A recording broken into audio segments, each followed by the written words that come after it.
Assalamualaikum warahmatullahi wabarakatuh. Alhamdulillahirabbil alamin wa bihi nasta'inu ala umuri dunya waddin. Wassalatu wassalamu ala khairil khalqi Muhammadin wa ala alihi wa sahbihi ajmain. Allahumma faqihna fid din wa alimna fit ta'wil amma ba'du. Alhamdulillah pada pagi ini kita bisa belajar pembelajaran jarak jauh STIP Cahaya Kolbu. Kita masih di tema 8, subtema kedua, keunikan daerah tempat tinggalku. Kali ini di pembelajaran 6 ya. Di pembelajaran terakhir di subtema 2. Kalian buka bukunya halaman 52. Mari kita berdoa sebelum kita dimulai.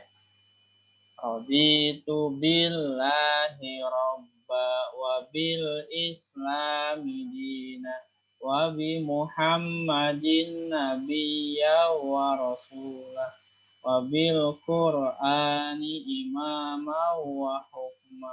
Rabbi zidni ilman warzuqni fahman wa alhiqni bis sholihin. Ya Allah, tambahilah ilmuku, pertinggilah kecerdasanku, dan jadikanlah aku anak yang soleh. Amin. Baik, bahasa Indonesia halaman 52. BI kali ini kompetensi dasarnya 3.9 dan 4.9. Menjelaskan hasil identifikasi jenis dan tokoh-tokoh dalam teks fiksi atau fabel. Kalau kemarin kita teks fiksinya ada legenda atau cerita rakyat. Nah, kali ini adalah teks fiksinya adalah fabel. Apa itu fabel? Mari kita baca di halaman 52. Cerita fiksi memiliki jenis yang beragam. Salah satunya adalah fabel. Fabel merupakan cerita fiksi yang tokoh utamanya adalah hewan yang mampu berbicara dan bertingkah laku seperti manusia. Dalam fabel, sifat-sifat manusia digambarkan oleh sifat-sifat hewan tertentu. Kita mengenal ya cerita kancil dan kura-kura, kancil dan monyet, kemudian ada cerita buaya dan kancil, ada kelinci dengan kura-kura, ya banyak binatang. Tapi sifat-sifat binatang ini menunjukkan sifat-sifat manusia. Oke, kita bacanya dilanjutkan. Beberapa hewan dipilih untuk memiliki sifat tertentu. Misalnya, ya, sifat-sifat manusia digambarkan oleh sifat-sifat hewan tertentu. Misalnya apa nih? Misalnya kancil. Nah, ini hewannya kancil, kecil ya. Melambangkan kecerdikan. Kancil yang cerdik, ya, ada lagunya ya. Si kancil anak nakal. Itu ya. Selanjutnya serigala. Serigala ini menggambarkan keserakahan. Ini gambar serigala. Dia melambangkan keserakahan. Serigala dan ayam. Biasanya dia makan anak ayam. Serakah serigala ya. Burung elang melambangkan kegagahan. Nah, cerita udang bongkok dan burung elang tahu nggak? Nah, ini adalah burung elang melambangkan kegagahan. Dia terbang tinggi, ya, kemudian fokus memburu hewan buruannya. Ya. Harimau menggambarkan kekuatan dan kesombongan. Nah, ini cerita harimau, harimau dan kura-kura ya. Ada cerita harimau dan kura-kura, harimau dan semut. Semut, mana semut? Nah, semut melambangkan sikap kerja sama. Karena semut ini sangat lembut, hewan yang paling kecil, dia kerjasama. Kalau banyak dia menjadi kuat. Nah, jadi fabel ini adalah cerita fiksi yang tokoh utamanya adalah hewan yang mampu berbicara dan bertingkah laku seperti manusia. Sifat-sifat manusia digambarkan oleh sifat-sifat hewan tertentu. Cacing pintar, ya. Serigala itu serakah, elang itu gagah, harimau itu kuat dan sombong, ya. Kemudian kalau semut itu lambangnya sikap kerjasama. Baik, selanjutnya kita sudah mengenal fabel, ya, sifat-sifat hewan. Kita akan membaca satu fabel, ya, kelinci dan kambing. Ya. Di suatu hutan tinggallah seekor kelinci yang tidak bisa berjalan. Kondisi tubuhnya membuat kelinci kesulitan mencari makan dan minum. Wah, sakit kelincinya. Suatu hari, kelinci yang sangat kehausan pergi ke pinggir sungai. Di tengah perjalanan, kelinci mulai tersenyum, ya. Kemudian kelinci mulai tersenyum, ya. Seekor kambing yang terbaring lemah. Jadi tengah jalan kelinci mulai melihat seekor kambing yang terbaring lemas, ya.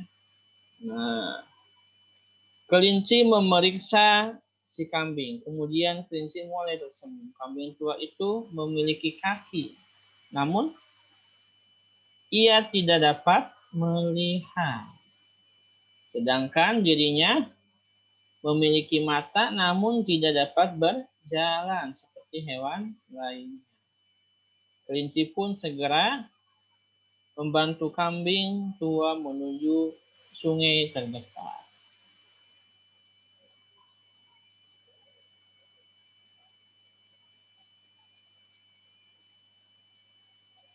Kelinci setelah mereka puas minum, kelinci mendapatkan sebuah ide.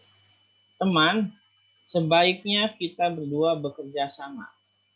Aku membantumu dan kamu membantu aku, kata kelinci. Apa maksudmu? Kata kambing dengan heran.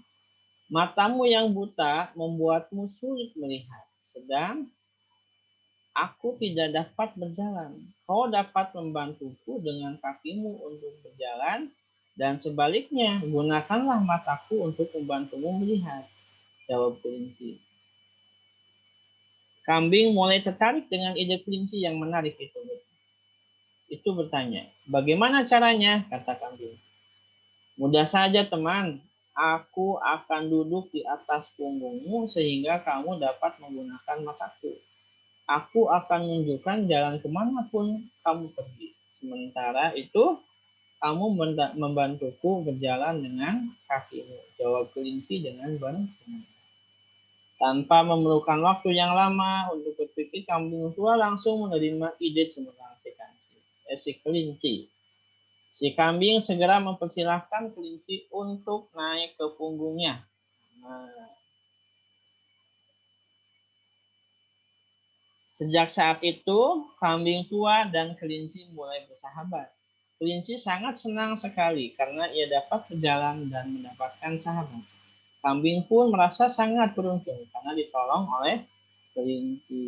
Jadi mau kemana-mana, ya, kelinci ada di punggungnya kambing. Kambing pun yang buta tadinya bisa minjam matanya kelinci. Ini adalah persahabatan antara kambing dan kelinci. Baik, itu ceritanya. Mari kita bahas soal yang ada di halaman 53. Coba Dede Alfian nyalain mikrofonnya, baca soalnya. Siapakah tokoh utama pada fabel tersebut? Nah, tokoh utamanya siapa? Alfian? Kelinci. Kelinci. Coba. Halaman berapa? 53 ya.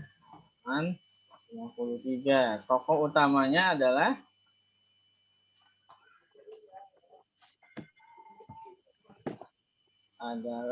kelinci. Kenapa, Alfian? kelinci? Disebut-sebut namanya. Iya, namanya disebut dari awal cerita, tengah cerita, sampai akhir. Sampai akhir cerita. Coba nomor 2. Nitya, nyalain mikrofonnya. Baca nomor 2. Tuliskan latar cerita pada fabel tersebut. Terus tuliskan latar cerita pada fabel tersebut. Ceritanya di mana ini? Di hutan. Tempat ya, di hutan dan di sungai. Iya, latarnya di hutan ya, dan di sungai. Iya. Dan di pinggir sungai. Coba Inaya nyalain mikrofonnya. Nomor 3 dibaca Inaya.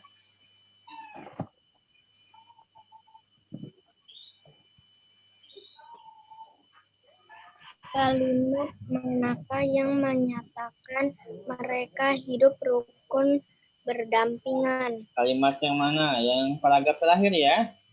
Iya.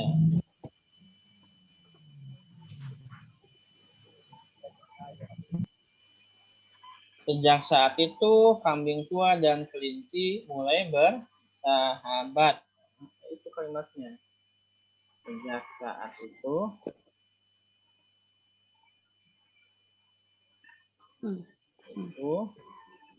paragraf terakhir kan, kambing tua dan kelinci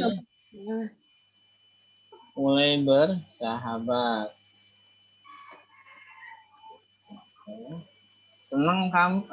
Kambing senang dia bisa punya mata, meskipun kelinci senang bisa punya kaki. Selanjutnya, nyalain Ilut mikrofonnya. Dibaca nomor 4 Ilut.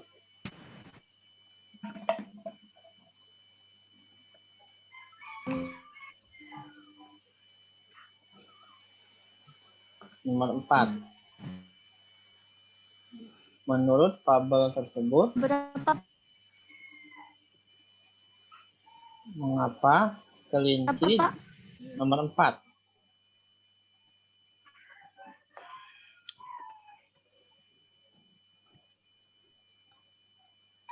Ya, menurut fabel tersebut, mengapa kelinci dan kambing harus bekerja sama? Kenapa?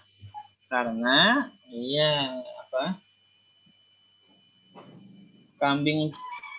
kelinci sangat senang sekali ia dapat berjalan karena kelinci bisa berjalan dibantu oleh kambing. Kambing buta pun bisa melihat dibantu oleh kelinci. Ini kerjasama ya.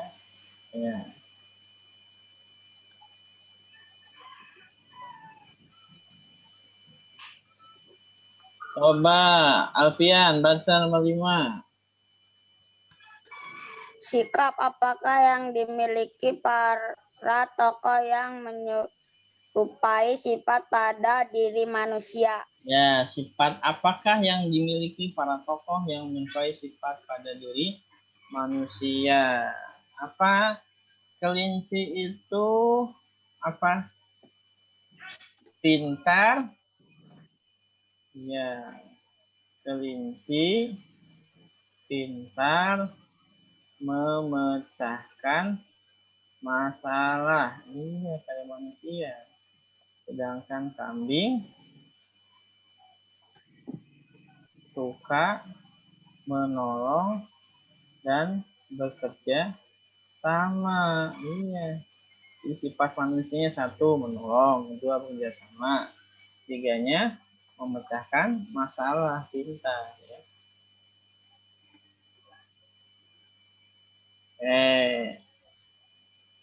Nomor 6 dibaca sama Siti Lutfiah. Nomor 6 baca.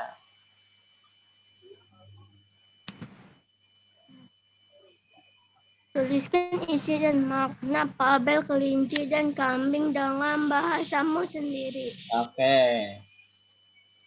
Isi dan makna fabel kelinci dan kambing. Iya, isinya nomor 6. Kelinci tidak bisa berjalan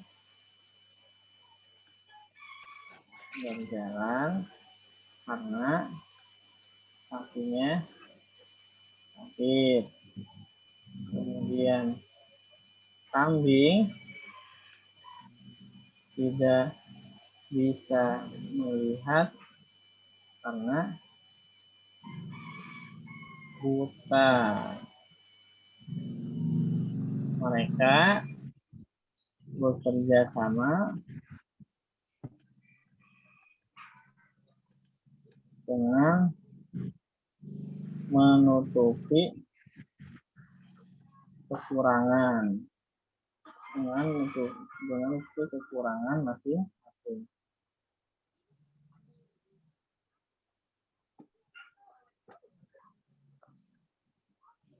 Dengan saling menutupi, ya.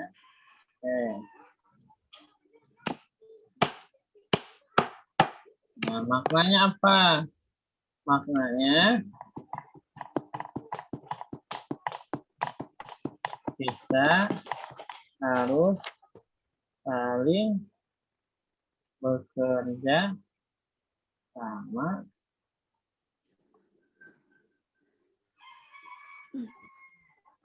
untuk menyelesaikan masalah. Ini masalahnya nggak bisa jalan, akhirnya ada kambing. Masalahnya nggak bisa jalan, tadinya ada kelinci. Jadi kerja sama. Oke ya. Isi dari cerita fabel ini adalah kelinci tidak bisa berjalan karena kakinya sakit. Kambing tidak bisa melihat karena buta. Mereka bekerjasama dengan saling untuk kekurangan masing-masing. Makanya kita harus saling bekerjasama untuk menyelesaikan masalah. Ya. Nah, kita juga di kelas ada yang pinter, misalkan matematikanya, ya, tapi kurang paham dengan pelajaran bahasa Indonesia. Ada lagi yang pintar bahasa Indonesianya, tapi kurang paham dengan matematika. Bagaimana solusinya? Kalian saling bekerja sama. Pak yang pintar matematika, ayo ajarin temannya yang kurang pintar matematikanya. Anak yang pintar bahasa Indonesianya, ajarin teman-teman yang sulit belajar bahasa Indonesia. Itu adalah kerja sama. Baik, sampai di sini pelajaran bahasa Indonesia. Mari tutup kita dengan doa setelah kerja. Allahumma anfa'na bima 'allamtana wa 'allamna allazi yanfa'una wa zidna ilma. Terima kasih. Wassalamualaikum warahmatullahi wabarakatuh.